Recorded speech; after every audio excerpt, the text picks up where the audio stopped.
GST at 9. What are some of the reforms that the government should immediately be looking at with priority, given the kind of facts and given the kind of findings that this survey has presented and thrown up? Yeah, thank you for having me in this interview. The GST at 9 survey clearly gives a thumbs up to the government insofar as the sentiments are concerned. The survey has also brought up a certain critical recommendation for the government to look at. One of the key recommendations coming through is in terms of the compliance management. When we talk about compliance management, I think government has done considerable reforms in terms of simplifying the registration and also the return filing process.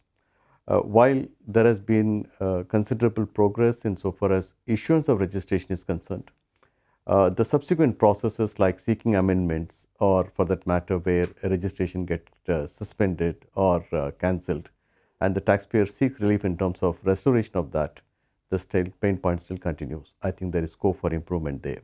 Right. Insofar as the refunds are concerned, the survey clearly has pointed out that 36% of the respondents have said there has been delay in refunds, and also there are also attendant challenges in terms of denial of refund, particularly in respect of export sector. So there is scope for improvement in terms of fast tracking the refund process. And insofar as the audit is concerned, I think audit is actually a planned activity in the government. So a lot more collaborative effort is called for. The current aggressive audit techniques adopted by the revenue administration could often lead to issuance of notice and protracted litigation. There is still room for scope for looking at the taxpayer submission before concluding an audit point. These are the things I would consider that on the compliance the government could do. And I'm not saying that the government has not done, but there is. But more needs to be done. We have covered a lot of ground and a lot more needs to be covered for the process to become completely frictionless. Absolutely. But sir, for the process to become completely frictionless, we need to look at one other aspect, and that perhaps is also related to automation. How much has the government been able to sort of, digitize a lot of these processes to make the process simple for consumers, and how much more needs to be done in that regard?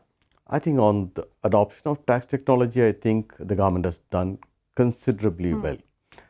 What the taxpayers have experienced in the last 9 years of implementation of GST, I think if one has to say if this technology were not to be there, whether GST would have progressed so well, the answer is emphatic no.